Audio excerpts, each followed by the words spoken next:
국민 여러분, 안녕하십니까? 여기는 대한민국 대표 정치 전문 플랫폼 한국정치TV입니다. 이재명 더불어민주당 대표가 3월 5일 2023년 9월 국회에서 벌어졌던 자신에 대한 체포동의안 가결 사태는 검찰과 당내 일부가 짜고 한 짓이라고 주장해 주목을 끌고 있습니다. 이재명 대표는 이 일을 폭력 집단과의 암거래라고 말하면서 결국 총선에서 정리됐다고 밝혔습니다. 국내 언론 매체들이 보도한 내용을 종합하면 이재명 대표는 이날 공개된 유튜브 채널 매불쇼에 출연했습니다. 이 자리에서 이재명 대표는 체포동의안 가결 사태에 대해 소개하고 짰다는 증거는 없지만 연관성은 있다 라면서 이와 같이 말했습니다. 이날 이재명 대표가 말한 체포동의안 가결 사태는 2023년 9월 국회 본회의에 붙여진 이재명 대표 체포동의안이 가결된 일을 말합니다. 당시 이재명 대표 체포동의안은 민주당 안에서 대거 찬성표가 나와 국회 본회의에서 가결됐습니다.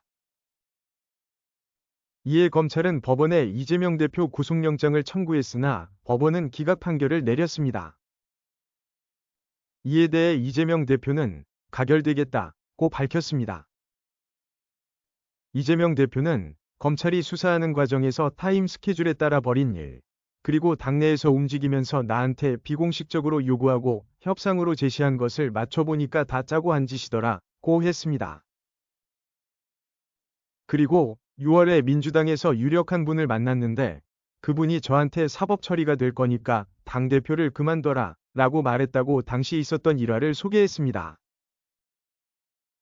이어서 그만두지 않으면 일이 생길 것 같으니 본인을 위해서나 당을 위해서나 사퇴를 하라면서 당대표 사퇴 시점까지 정해줬다고 밝혔습니다. 그러면서 그게 나중에 보니 영장 청구 시점하고 거의 딱 맞아 떨어졌다며 그땐 추측만 했는데 나중에는 거의 확신을 하게 됐다고 말했습니다.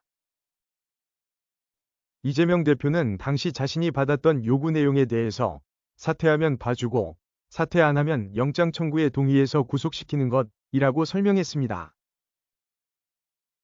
그러면서 구속되면 옥중에서라도 사퇴하지 말아야지 등의 계획도 세웠다고 털어놓았습니다. 그리고 지도부와 논의의 비상사태 가능성을 대비했는데 예상한 대로 가결이 된 것이라고 했습니다.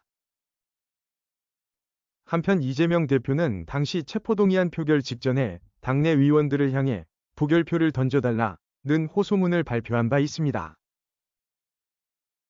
그 이유에 대해 이재명 대표는 가결파에게 책임을 묻기 위한 것이었다고 고백했습니다. 그리고 결국은 총선에서 그게 다 드러나서 정리가 됐다고 설명했습니다. 한국정치TV는 국내 최초로 탄생한 중립적, 객관적, 과학적, 불편부당한 독립정치 미디어입니다. 여러분의 구독과 알림, 자발적인 후원은 채널의 제작과 운영에 큰 힘이 됩니다.